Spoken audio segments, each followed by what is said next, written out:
So this time our problem has a particle that moves in a straight line, and usual situation, time t, displacement origin at x, velocity v.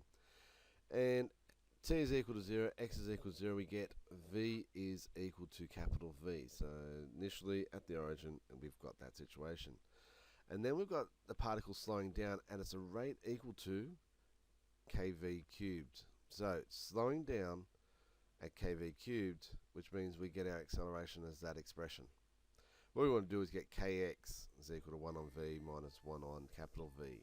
So what we basically want to do, we want our velocity in terms of x, and then get x in terms of velocity. So we start with our acceleration as v to v dx. This is an easier way to go because our v's will cancel. We get to v dx is minus kv squared. Or we could manipulate that to get x in terms of v like we want.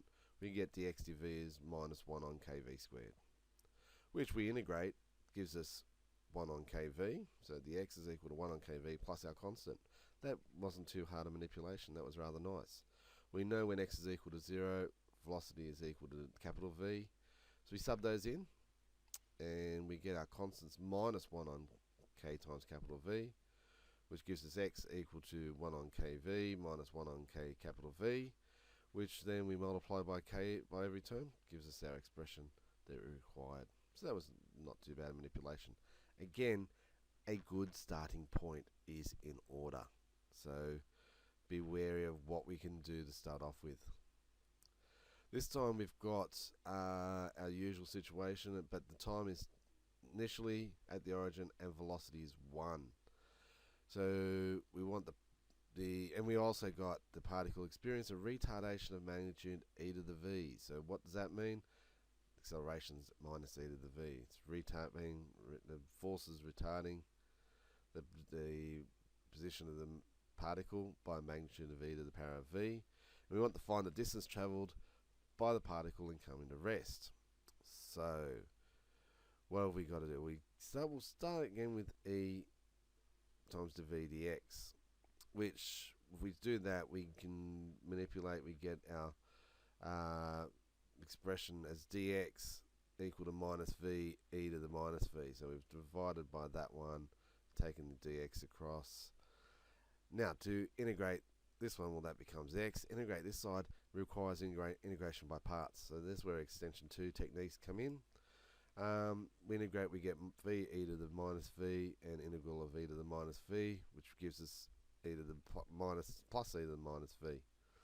So when x is equal to 0, we have v is equal to 1. So this allows us to find our constants when we sub it in. And so our constant becomes minus 2 e to the minus 1. So there's our expression for x there.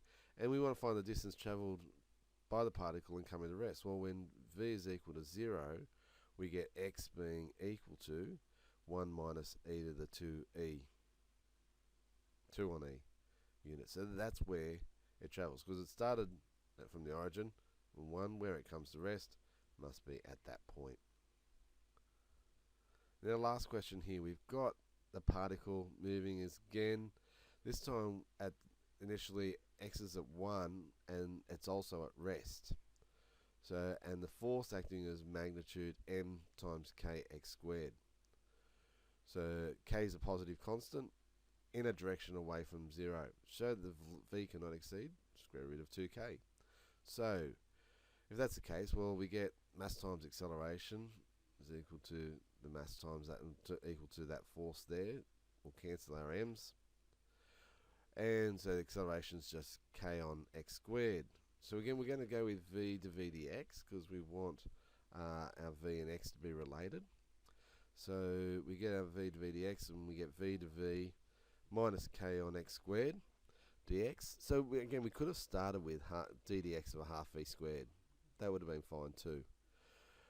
V squared on 2 then gives us the minus k on x once we've integrated both sides with our constant, and we know that when x was equal to 1, v was equal to 0, so we're able to manipulate that and we get v squared equal to 2k minus 1 on x plus 1. Our constant will work out as 1. So we have that situation. We then get v squared can be written this way. V squared equals minus 2k outside of 1 minus 1 on x. Now, we know that x is going to be greater than 1 because it starts at 1 from rest, and the only part force acting is one where it's m times kx squared. K is constant. X is going to be positive. K is going to be positive. So it must be moving in a direction away from the origin. It doesn't go back towards the origin. So x has to be greater than 1 at every stage. If that's the case, then that's going to, if that's going to be, x is going to be greater than 1, 1 minus 1 on something greater than 1 is going to give us a fraction every time. So that part there would be less than 1 every time. So 2 times k times is going to be getting smaller. It won't be ever as big as 2k. So v squared is going to be less than 2k every time because the 2k times something that's a fraction is going to be smaller than 2k. So if that's the case, we can take the square root, and that leaves us with the velocity being the square root of 2k, because that's going to be a fraction as long as x is greater than 1, and then when it was greater than 1, the velocity was 0.